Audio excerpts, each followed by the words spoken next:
For more on the outage and the fallout, let's bring in Cohesity CEO Sanjay Poonen. He is a former chief operating officer at VMware. Also with us is Mike Aiello. He's chief technology officer at Secureworks and the former chief information security officer at Goldman Sachs.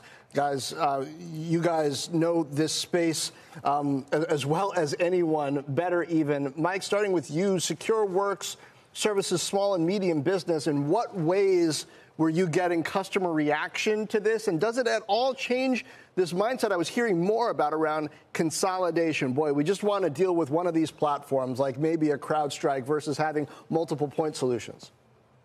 Look, we've been actively supporting customers that have been affected by the outage, monitoring their other security telemetry while they don't have access to that endpoint telemetry.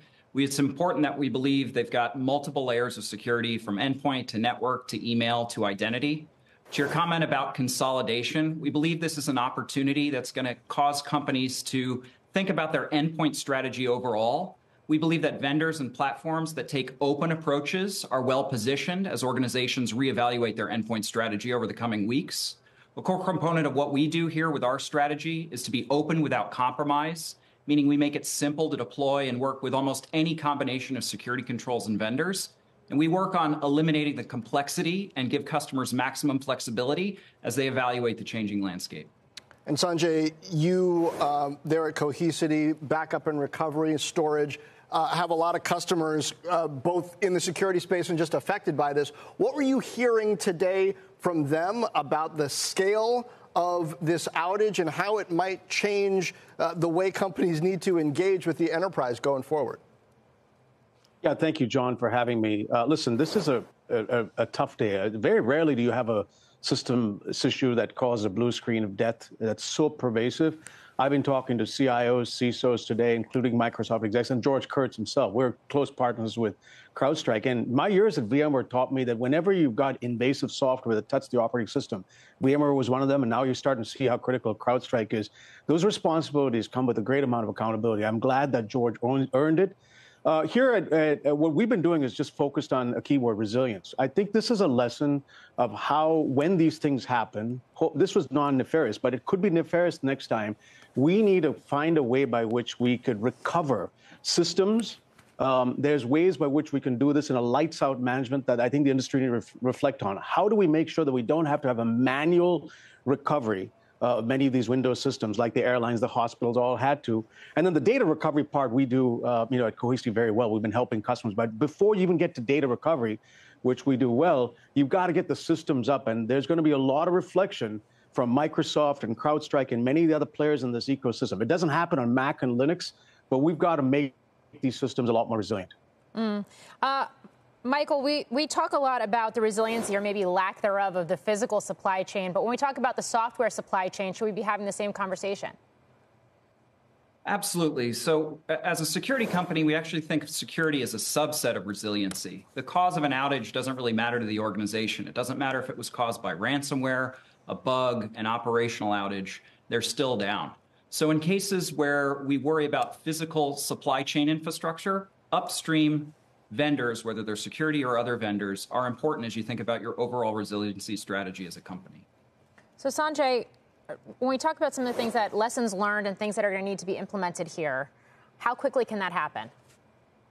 I think there has to be a postmortem. I'm really glad my friend George, I know the company very well, owned it. You've got to first off own it. This was a content issue on their side. They shouldn't blame anybody else. But in an integrated ecosystem, where you've got a Microsoft operating system that's very flexible. Part of the reason this happens is Microsoft's a very flexible operating system, so you can change these content files. It doesn't happen so easily in Linux and on Mac as much. We've got to make the combination of CrowdStrike and Microsoft more resilient. That has to be a reflection of both CrowdStrike's part and Microsoft's. I suspect there will be some people who think about moving to Linux as a result of this, potentially moving to other operating systems that have resilience built into them. But I don't think there's going to be a flee away from Microsoft. I think the right lesson is to make these systems resilient. And then on our side, on the data side, we've got to make sure the speed of cyber recovery is what we specialize in Cohesity. We've got to make sure that's really fast so that the data can be recovered. Now, next time this happens, there will be data that's exfiltrated too. Right. That's the part where people like us come in to make sure the backup systems have the data coming back really fast. To close this out, Sanjay, it occurred to me early today that this would have been worse for CrowdStrike. You see, it was down 11%. It could have been down a lot more than that. It would have been worse for them in a way if it had been one or two really large customers that they had screwed up with versus the entire Falcon customer set. In a way, it's a flex. Not that, George would say that or admit to that or anything, but to see how much of the world was using CrowdStrike, if he's able to apologize, able to be transparent and outline the fixes to convince people that this won't happen again, this could turn out okay, right? I'm a friend of George. I called him, said, keep your chin up. This has happened to me at VMware. It's happened to us. It may not be as hard, but when you're mission critical, this is the price to pay. And it's a high level of combat. I think he will shape up. This should not be a time for any of us to do anything other than help CrowdStrike and help everybody. We're in this together. We're not a competitor with CrowdStrike, we're a partner, but even if you're a competitor, our job today is to make the United States and the world more resilient. We don't want the bad guys to learn from this a nefarious way by which they can bring down systems intentionally. That didn't happen this time, but it could happen the next time.